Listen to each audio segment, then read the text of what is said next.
All right, let's talk about sleep, shall we? Yes. We have the doctor here, fellas, and the doctor is going to help us figure this out. Dr. I thought I was the expert. I do love to sleep. I love it. It's my favorite thing to do, Doc.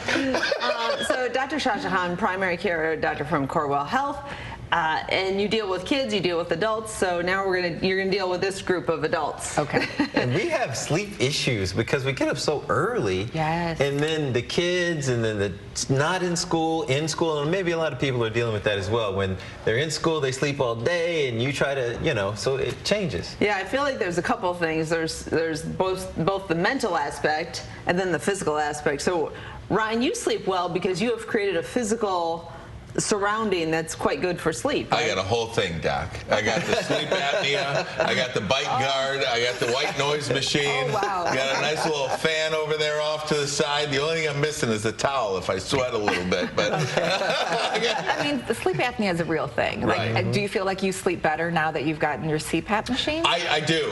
I've had it for years, but I mean, you could tell if I fall asleep without it and when I fall asleep with it, which is 90% of the time. It is much better sleep. Sleep apnea is what? And it often goes underdiagnosed, doesn't it? So or undiagnosed. A lot of times people can fall asleep, but then when they wake up in the morning, they feel really fatigued. And they're like, I slept 8 hours, I slept 7 hours, why am I so tired? Well, usually it's like you snore at night, or you have frequent wakenings at night, tossing and turning. So if you're sleeping with somebody else, they kind of notice like, oh, it looks like you stopped breathing for a second there. Like, what's going on? So it's really important to diagnose, and you can get diagnosed through a sleep study. And then the great thing is that, like you said, if once you get the CPAP machine, you have this refreshed sleep. Because what happens is you're not getting enough oxygen at night. And so if your brain's not getting enough oxygen, that's not a good thing.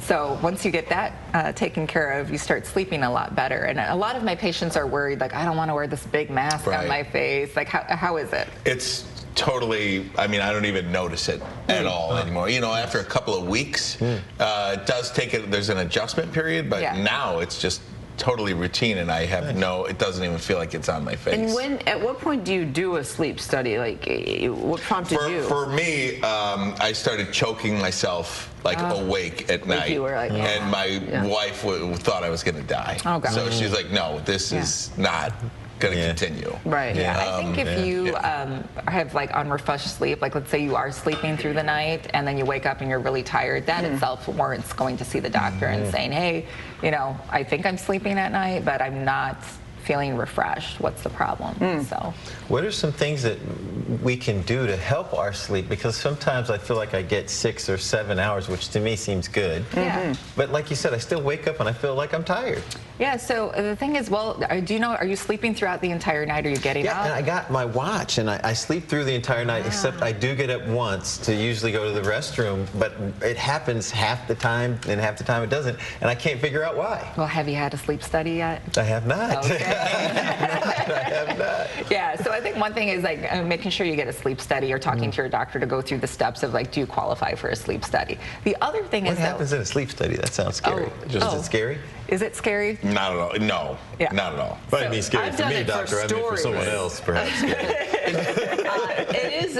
I've only done it for stories. I haven't done a legit one, but you get hooked up and you have cameras on you, and you're in a bed, and you're supposed to go to sleep. They're monitoring your sleep. So now they do sleep studies at home too. So nice. since COVID, that's a good thing. So you feel like you can sleep better at your home, and they can monitor you like remotely. So you can either sleep at a lab or you can sleep at home, and they're really just watching your waves. So kind of like what your phone does. Like sees this, like, are you having apneic episodes? Are you having limb movement? Some people have the restless leg. There are different things that can interrupt your sleep that you don't realize is happening when you're going to bed. The stuff that we are in complete control of, that you talk about unforced errors, it's having this phone sitting right by our bedside. Is that a bad thing? It is a very bad thing. Yeah, so I was telling Dina earlier, like, social media, like the phones, the pinging, all of that stuff is terrible for your sleep. It really does interrupt your sleep. The blue light that's emitted from phones and even from television and from tablets, that can interrupt your circadian rhythm, so your body's not sure, like, like, am I waking up? Am I sleeping? Because it's meant to keep you alert. And then, you know, even though you have your watch, the watch might vibrate and ping and those things, and you think you're not waking up, but it is interrupting your sleep. And so I always tell patients, keep your phones away for at least an hour before bed. It is very hard for people because they're checking email. You know, they're like, I'll use my phone to listen to music or soft noise. That's good. Flip it over so that the light's not being emitted.